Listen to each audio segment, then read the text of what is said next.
Olá pessoal, sejam bem-vindos a mais uma aula de algoritmos e estruturas de dados 1.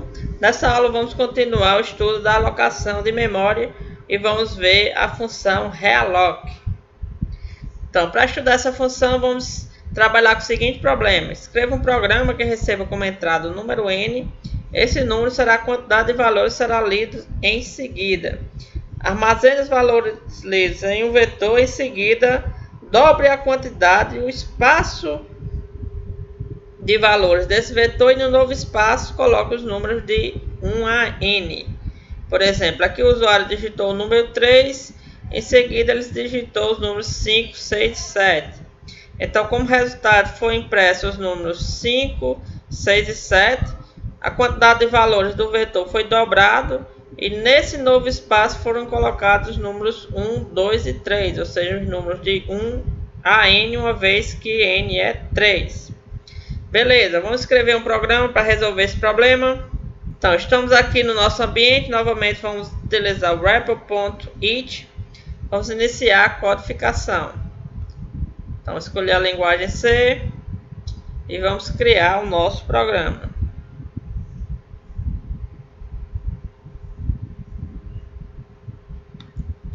Beleza, aqui vamos começar a escrita do nosso programa, então include stdio.h. Vamos incluir a biblioteca também para utilizar a nossa função, que seria a biblioteca stdlib.h. Aqui vamos criar a função principal, int main.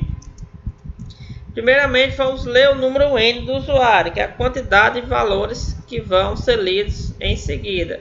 Então, int n, vamos pedir para o usuário informar esse valor, printf,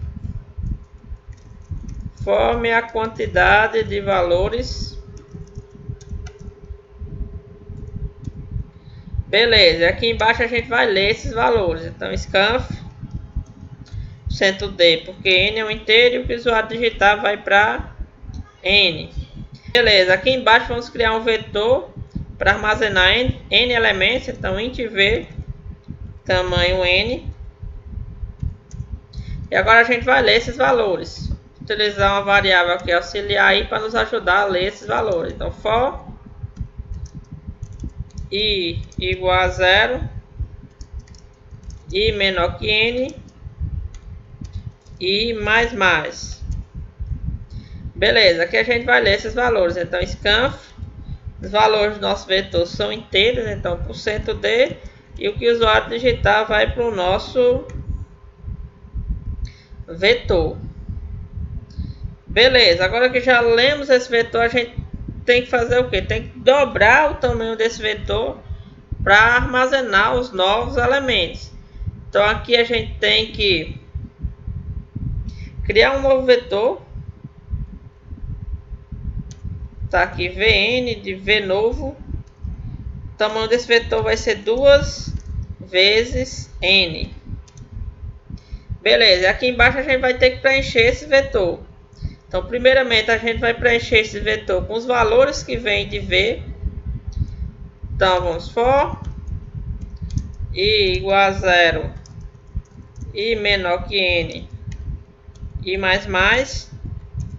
Então, o valor na posição i de vn vai ser igual ao valor na posição i de v. Beleza? Agora a gente tem que fazer o que? Aqui a gente preencheu a metade desse vetor com os valores que vem de v. Agora a gente tem que preencher a outra metade desse vetor com os valores de 1 a n.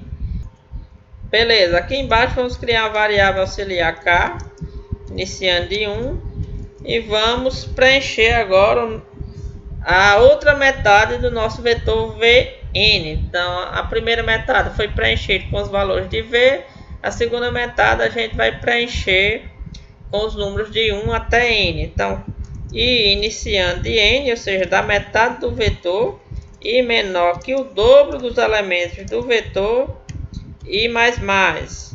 A cada rodada vamos dizer que vn na posição i vai ser igual ao valor que está em K. Então, inicia de 1, depois vai para 2, depois vai para 3 e assim sucessivamente. Aqui embaixo a gente vai dizer K mais. Beleza, agora que a gente já preencheu o vetor, podemos imprimir. Então, for, começando da primeira posição, i menor que 2 vezes a quantidade de elementos que tem esse vetor, i mais. Aqui embaixo a gente vai fazer um printf para imprimir todos os elementos. Então, %d, no lugar desse %d, vamos colocar vn na posição i. Por fim, vamos imprimir um /n, só para deixar o código mais organizado. Vamos executar para ver como esse programa está se comportando. Então, executando, imprimindo aqui para informar a quantidade de valores, vou informar 3 e vou digitar os números 5, 6, 7. Então, como saída deve ser impresso 5, 6 e 7 e depois os números 1, 2 e 3. Porque o nosso problema pede para imprimir os números e depois imprimir os números de 1 a n. Vamos executar. Então, imprimiu o resultado como esperado, 5, 6 e 7 e depois os números 1, 2 e 3. Então, vamos fazer aqui uma alteração no nosso programa para utilizar a função alvo dessa aula. Então, ao invés de utilizar v, a gente vai utilizar a notação de ponteiros e aqui a gente vai utilizar a função malloc. Então, malloc, vamos querer n vezes o tamanho do elemento. Então, size of int, a gente quer n elementos do tipo inteiro. Como malloc retorna um ponteiro genérico, a gente precisa converter para o tipo de ponteiro que desejamos. No caso, um ponteiro para elementos do tipo inteiro.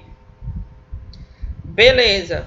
Então, aqui embaixo a gente fez o que? A gente criou um novo vetor vn. Ao invés de criar esse novo vetor, a gente vai utilizar a função realloc. Ou seja, a função realloc, ela faz o que? Ela pega esse espaço de memória que a gente tinha anteriormente e realoca um novo espaço com a quantidade de elementos que requisitamos. Então, a gente vai fazer o que?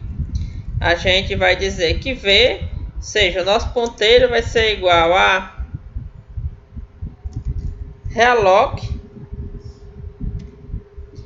Realloc aqui a gente vai passar o nosso vetor v e vai passar, no caso agora a gente quer o que? A gente quer que essa quantidade de números aqui ela seja dobrada. Então a gente vai passar 2 vezes n, ou seja, a quantidade de elementos vai ser dobrado, vezes o tamanho do elemento que a gente está armazenando, que no caso é inteiro. Então, o que ele retornar aqui, ele vai retornar um ponteiro genérico.